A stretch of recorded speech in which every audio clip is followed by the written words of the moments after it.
dikasihi yang berada di rumah, selamat malam. Salam. Pada malam hari ini kembali kita boleh bersama-sama untuk memuji dan memuliakan nama Tuhan. Kita patut mengucap syukur bahwa Tuhan masih memberikan kepada kita semua kesempatan untuk berbakti dan memuliakan nama Tuhan dengan memberikan kesehatan dan kekuatan bagi kita semua. Keluarga yang Tuhan Yesus kasihi, kami undang berdiri untuk kita masuk ke dalam ibadah pada malam hari ini. Kita akan angkat pujian dari Kidung Jemaat 33 ayat yang pertama dan yang ketiga, Suaramu Kudengar.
Pertolongan kepada kita adalah dalam nama Tuhan kita Yesus Kristus yang memelihara kesetiaannya sampai selama-lamanya.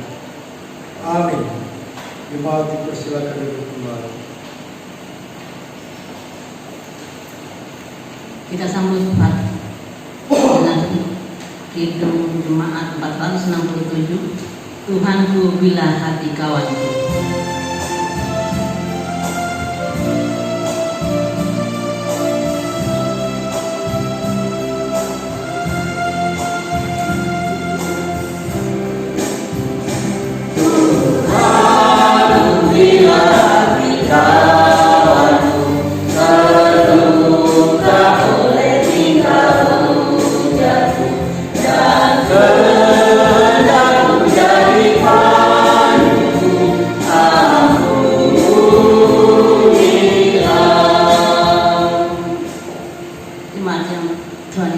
Keluarga di rumah, kita akan masuk dalam pujian berbalas-balasan yang terambil dari Mazmur 34 ayat yang kedua sampai jalan yang ketiga.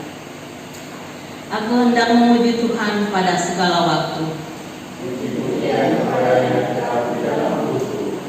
karena Tuhan jiwaku bermegah.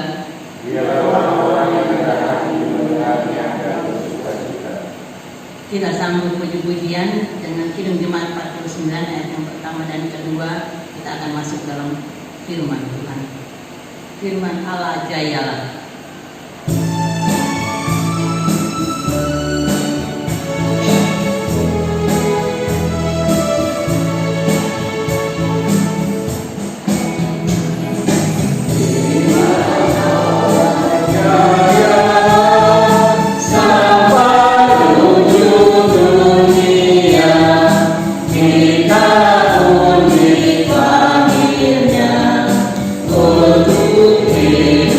Yeah.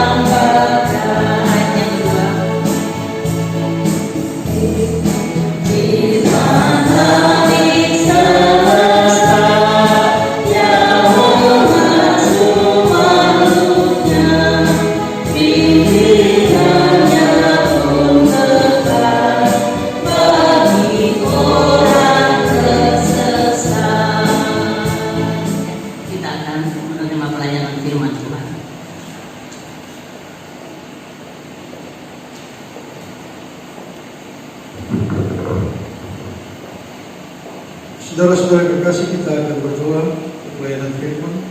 Kita satu dalam doa. Inilah kami ya Tuhan, jemaat yang ada dalam persekutuan ibadah rumah tangga. Kami akan membaca merenungkan sabda firman, agar kami dapat memahami mengerti bahwa di tangan-Mu ada kuasa, dan kuasa itulah yang berlaku dalam hidup kami. Hikmat memberikan bagi hamba, dan tuntunan Roh Kudus kiranya menyinari hati kami, jika kami akan membaca dan merenungkan firman. Terima kasih ya Tuhan Yesus. Berfirman-Lah. Amin. Saudara-saudara kekasih dalam Tuhan, bacaan kita terambil dari Injil Yohanes. Injil Yohanes pasalnya yang kelima. Injil Yohanes pasalnya yang kelima. Ayatnya yang pertama sampai ayat yang ke-9. Firman Tuhan berkata demikian. Sesudah itu ada hari raya orang Yahudi, dan Yesus berangkat ke Yerusalem. Di Yerusalem, dekat pintu gerbang domba, ada sebuah kolam yang dalam bahasa Ibrani disebut Betesda. Ada 5 serambinya, dan di serambi-serambi itu berbaring sejumlah besar orang sakit, orang-orang buta, orang-orang timpang, dan orang-orang lumpuh, yang menantikan goncangan air kolam. Sebab sewaktu-waktu turun malaikat Tuhan ke dalam dan menggoncangkan air. Barang siapa yang terdahulu masuk ke dalamnya, sesudah goncangan air menjadi sembuh, apapun juga penyakit. Di situ ada seorang yang sudah 38 tahun lamanya sakit. Ketika Yesus melihat orang itu berbaring di situ, dan karena dia tahu bahwa ia telah lama dalam keadaan itu, berkatalah ia kepadanya, "Maukah engkau sembuh?" Jawab orang sakit itu kepadanya, "Tuhan, tidak ada orang yang menurunkan aku ke dalam kolam itu apabila airnya mulai goncang. Dan sementara aku menuju ke kolam itu, orang lain sudah turun mendahului aku." Kata Yesus kepadanya, "Bangunlah, angkatlah tilammu dan berjalanlah." Dan pada saat itu juga sembuhlah orang itu. Lalu ia mengangkat tilamnya dan berjalan. Sampai sedikit jauh pembacaan firman Tuhan. Saudara-saudara yang kekasih di dalam Tuhan, pada beberapa tahun-tahun yang lalu ada dihebohkan kita dengan seorang anak kecil yang celupkan tangannya di air, lalu diminum dan sembuh. Sudah banyak orang berbondong-bondong untuk mencari kesembuhan melalui anak kekasih, karena orang-orang menganggap bahwa melalui dia ada kuasa yang dapat menyembuhkan. Dia hanya air putih di gelas, lalu tangannya diobok-obok ke dalam air itu, dan siapa yang minum akan sembuh. Saudara-saudara yang kekasih di dalam Tuhan, seringkali kita terpengaruh dengan hal-hal yang demikian. Apapun kalau kita mau memperoleh sesuatu, misalnya kesembuhan karena penyakit kita, maka ketika kita mendengarkan bahwa di sana ada yang dapat menyembuhkan, maka kita berlomba-lomba. Oh, di sana ada yang dapat menjamah tubuhnya lalu sembuh, berlari-lari. Itu sesuatu yang sering kita lihat, saksikan, atau juga barangkali kita mengalaminya. Bacaan kita pagi hari, malam hari, saudara yang dikasih Tuhan dalam ibadah rumah tangga, Berbicara juga tentang kuasa yang Tuhan nyatakan di tengah-tengah kehidupan seorang yang telah 30 tahun lumpuh, tidak dapat bergerak. Dia ada di sekitar daripada kolam yang bernama Bethesda. Penulis Injil Yohanes menceritakan bahwa di pinggir kolam Bethesda itu banyak orang yang tubuhnya tidak sehat semua.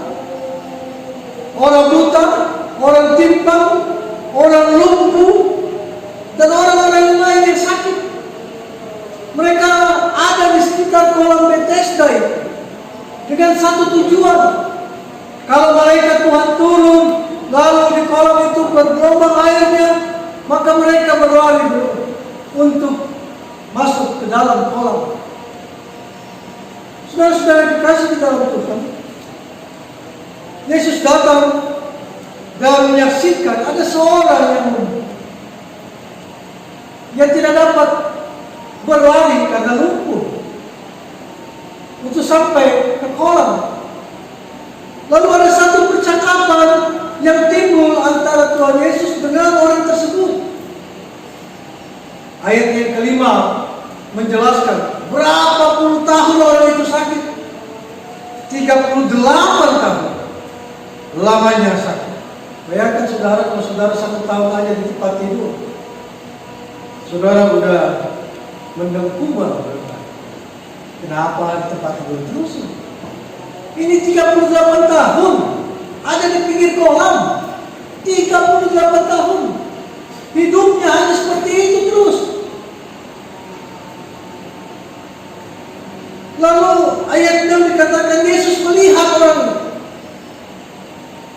Yesus melihat orang itu yang berbaring di situ.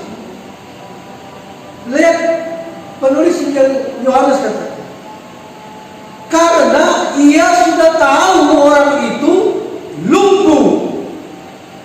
Dia sudah tahu bahwa orang itu telah lama 38 tahun keadaannya seperti itu.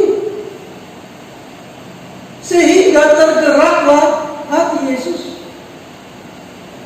Dan dia bertanya, maukah engkau sembuh? Yesus tergerak hatinya menyaksikan apa yang dialami oleh orang lumpuh itu 38 tahun. Yesus bertanya, maukah engkau sembuh? Saudara-saudara, jawaban orang lumpuh itu sebagaimana ayat yang ke-7. Dia mulai menceritakan bahwa orang yang sakit yang ada di sekitarnya itu yang menjadi penghalang dia untuk memperoleh kesembuhan. Orang yang ada di sekitarnya itu yang membuat dia tidak bisa sampai ke kolam ketika malaikat turun ke dalamnya. Sehingga dia berkata, Tuhan, tidak ada orang yang menurunkan aku ke dalam kolam apabila airnya mulai goncang, dan sementara aku menyeret tubuhku karena lumpuh. Orang lain sudah turun mendahului aku. Saudara-saudara bisa bayangkan 38 tahun ketika ada malaikat Tuhan datang, dia seret tubuhnya untuk ke kolam. Tapi baru setelah perjalanan orang duluan yang masuk. 38 tahun kali 12 kali 365 hari. Saudara bisa bayangkan orang ini menderitanya. Tetapi ada satu kuasa yang Tuhan menyatakan, karena Tuhan tahu kesusahannya. Sebagaimana ayat yang ke-6 tadi, karena ia tahu orang itu menderita, sehingga tergeraklah hati. Maukah engkau sembuh? Maukah engkau mengalami kuasa mujizat? Saudara-saudara yang terkasih di dalam Tuhan, orang lumpuh ini akhirnya menerima kemurahan Tuhan. Kemurahan yang Tuhan berikan dalam kehidupan. Walaupun tanpa bantuan orang untuk sampai ke kolam, walaupun dia tidak menceburkan diri ke dalam kolam, tapi dia memperoleh kesembuhan. Dan Yesus berkata, bangunlah, angkatlah tilammu dan berjalanlah. Bangunlah, angkatlah tilammu dan berjalan. Saudara-saudara kekasih di dalam Tuhan, kita juga adalah orang-orang yang penuh dengan kesakitan. Udah berapa puluh tahun kita diliputi dengan kesakitan. Kesakitan itu bukan sakit tubuh saja, sakit pikiran kita, sakit hati kita, sakit hal-hal yang lain. Berapa puluh tahun itu ada dalam kehidupan kita. Lalu Yesus berkata, maukah kita disembuhkan dari itu semua? Maukah kita mengalami mujizat Tuhan agar itu tidak berlaku lagi di tengah-tengah kehidupan kita? Apa yang harus kita lakukan di tengah-tengah keterpurukan kehidupan kita dengan berbagai macam sakit yang kita derita ini? Lalu apa yang harus kita lakukan sebagai anak-anak Tuhan? Yang pertama, kita bangun kehidupan kita. Bangunlah, bangunlah, bangunlah kehidupan kita, bangunlah iman kita, bangunlah percaya kita kepada Tuhan. Lalu angkatlah beban kita itu. Jangan tanggalkan atau jangan diamkan dalam hati. Angkat beban itu, angkat pergumulan itu, lalu berjalan bersama Tuhan. Bangun, saudara-saudara yang dikasih dalam Tuhan, mari kita bangun. Bangun kehidupan kita dalam iman percaya kita di tengah-tengah situasi apapun. Sebagaimana saya katakan, kita seringkali diliputi dengan berbagai macam penyakit. Bukan hanya penyakit jasmani, penyakit rohani pun seringkali ada dalam kehidupan kita. Dan kita ingin berlomba masuk ke kolam itu, tapi banyak yang menghalangi kita. Kita ingin berlomba agar kolam itu kita capai sehingga kita boleh hidup baru. Karena ketika kita masuk dan kita keluar, kita hidup baru. Tapi itu tidak bisa kita lakukan. Tapi percayalah, kalau Tuhan berkehendak, maka semuanya dapat jadi. Orang lumpuh ini tidak mampu, tapi Tuhan katakan, maukah kau sembuh? Dan mujizat terjadi. Dan mujizat itu berlaku bagi semua orang yang percaya kepada. Tetapi ketika kita menerima kuasa mujizat Tuhan itu, yang Tuhan inginkan untuk kita, kita bangun iman percaya kita. Kita bangun kembali keyakinan kita hanya kepada Tuhan. Lalu kita angkat segala pergumulan beban kita, sakit penyakit kita. Kita keluarkan dan kita berjalan melangkah bersama Tuhan. Maka disitulah kita memperoleh anugerah dari Tuhan. Saat ini Tuhan bertanya kepada kita semuanya, maukah engkau sembuh? Dan jawaban itu keluar dari hati masing-masing.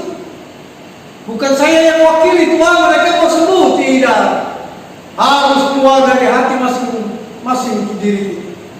Tuhan, saya mau sembuh. Dan saya percaya walaupun kolam itu jauh, tapi kuasa menjadi satu, dekat dengan. Dan saya mau bangun dalam keyakinan iman kepada. Saya akan angkat seluruh beban pergumulan saya buang. Penyakit-penyakit jasmani rohani saya. Dan saya akan melangkah dengan iman bersama. Karena saya yakin di dalam tangan pengasihan Tuhan ada keselamatan, ada anugerah, ada berkat. Biarlah kita tidak mencari kolam Bethesda lagi dalam hidup kita, tapi kita mencari Tuhan. Karena di dalam Tuhan segala apapun dalam dunia ini di bawah tangan pengasihan. Carilah Tuhan. Amos katakan, carilah Tuhan, maka apa? Kamu akan hidup. Lakukanlah perintah, ketetapan-ketetapan, maka aku akan memberkati. Itu firman Tuhan. Berjalanlah bersamaku. Walaupun salib yang kau pikul itu berat, tapi akan terasa ringan kalau engkau mau menghadirkan. Biarlah melalui renungan malam hari kita boleh berkata, kolam Bethesda adalah bagian masa lalu, tapi kepercayaan kepada Tuhan adalah bagian yang harus aku lakukan sepanjang hari-hari yang kita akan lalui nanti. Tetap yakin dan percaya di dalam Tuhan semua perkara dapat ditanggung. Amin.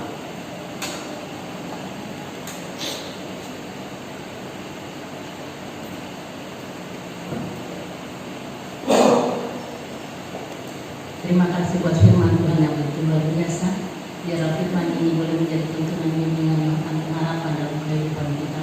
Dalam kita menjalani kehidupan kita hari lepas hari, khususnya pada masa pandemi sekarang ini, biarlah Tuhan firman itu boleh menjadi kekuatan bagi kita semua. Kita akan respon firman Tuhan pada malam hari ini dengan Kidung Jemaat 368 ayat yang pertama saja, pada kaki salibmu.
Marilah kita memberikan persembahan dengan mengingat firman Tuhan dari 2 Korintus 8 ayat 12 sampai dengan 13 yang berbunyi, sebab jika kamu rela untuk memberi, maka pemberianmu akan diterima.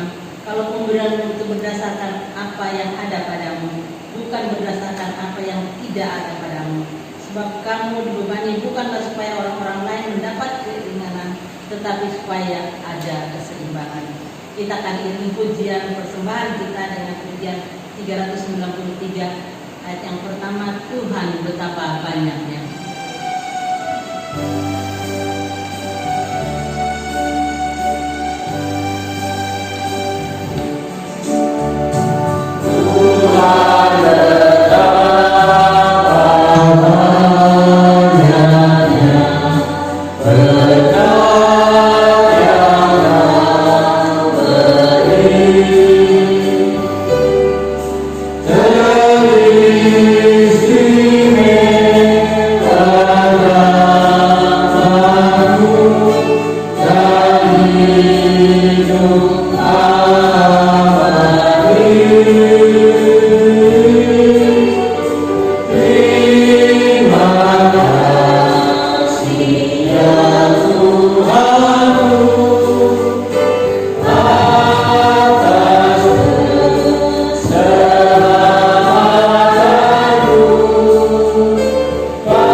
Saudara-saudara, mari kita satu dalam doa.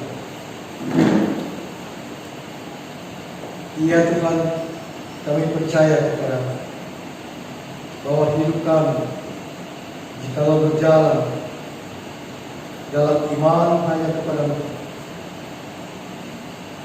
maka Engkau ada menyertai kami. Di tengah-tengah berbagai macam segala penyakit yang kami derita jasmani rohani, kami memohon Tuhan jamah kami, sehingga kami boleh bangun dalam iman percaya kami. Kami boleh menanggalkan segala hal dalam hidup kami yang tidak sesuai dengan firman, dan kami boleh melangkah bersama. Terima kasih Engkau sertai akan persekutuan ibadah rumah tangga. Biarlah kami semua yang melaksanakan ibadah rumah tangga malam hari Engkau berkati, Engkau sertai, sehingga ketika puji dan puja kami naikkan, itu berkenan di hadapan Tuhan. Dan dikala firman yang telah kami renungkan, itu menjadi kekuatan bagi kami. Terima kasih Tuhan, Engkau tetap selalu bersama-sama dengan jemaat kami untuk Engkau kasih dalam segala pelayanan, rencana-rencana program. Terima kasih ya Tuhan Yesus. Hamba berdoa untuk hidup dan kehidupan keluarga jemaat dengan berbagai macam rencana-rencana, dengan berbagai macam pergumulan tentang Engkau kiranya hadir di dalam. Biarlah pergumulan mereka, tantangan hidup mereka tetap selalu hadapi dengan pertolongan Tuhan, dengan selalu menghadirkan. Dan biarlah rencana-rencana mereka dalam usaha kerja, rumah tangga, mereka selalu menghadirkan Tuhan, sehingga boleh berkat dari mengalir kedamaian hadir. Terima kasih Tuhan, terima kasih. Engkau bersama-sama dengan keluarga kami masing-masing, sertai jaga kami sebagai suami, istri, sebagai orang tua, sebagai anak. Biarlah kami ada dalam ikatan kebersamaan, di mana Tuhan yang ada di dalam. Berdoa jemaat yang sakit dalam proses pemulihan, dalam rencana-rencana untuk kesembuhan. Bapak Alfonsus Bonte, Bapak Tarore, anak kekasih Yohanes Aiman, Kasus Pelayanan DPP, Tuhan, Engkau yang berkarya dalam kelemahan mereka, agar pemulihan terjadi.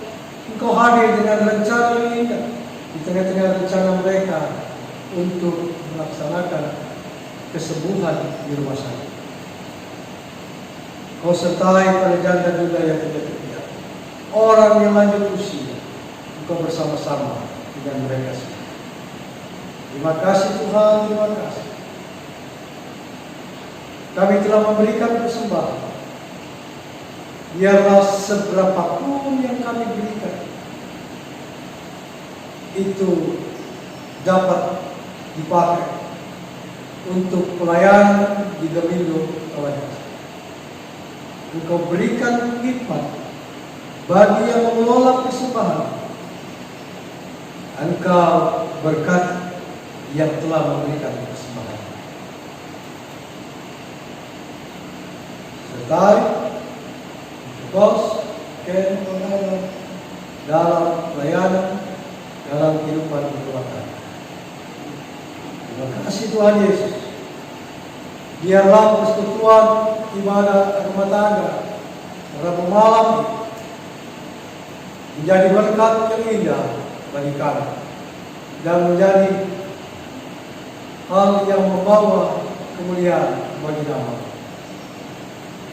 Ampunkan dosa-dosa kami, ampunkan kesalahan-kesalahan kami. Inilah doa permohonan kami. Inilah doa harapan kami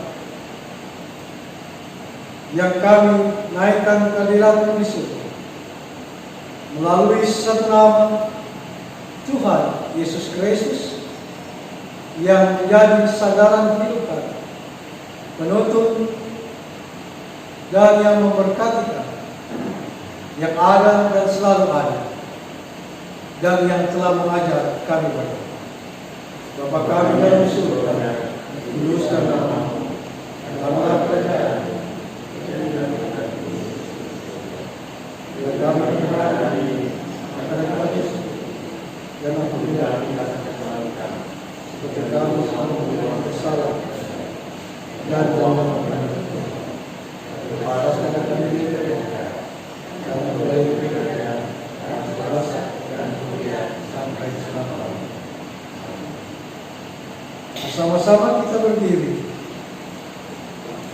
Hidup Jemaat 344 ayat 1 dan 2.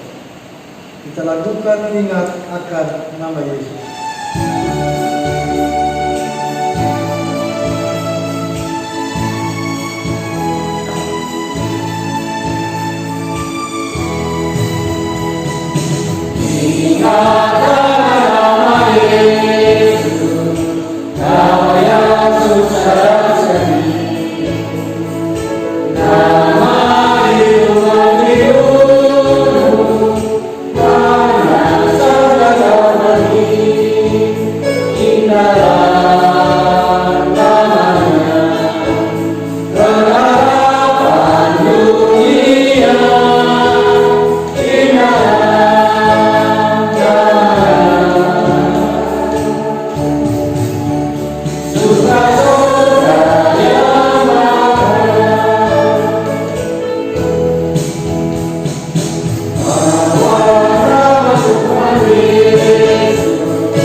Saudara-saudara, mari kita berdiri, kita terima berkat Tuhan.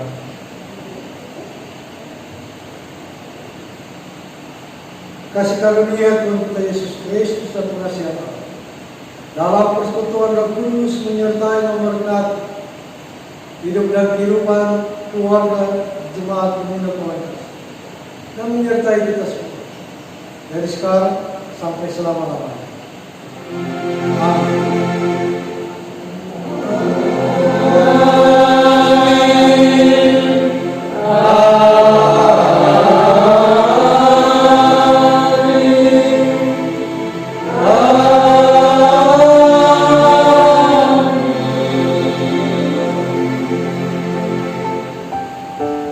Ibadah selesai, silakan kembali.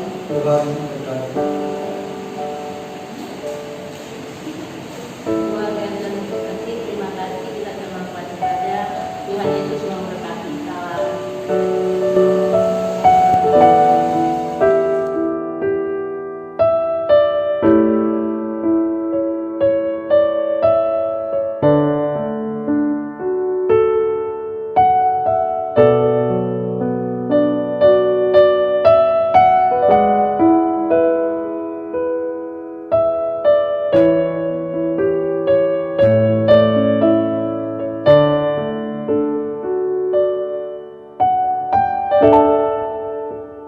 Salam.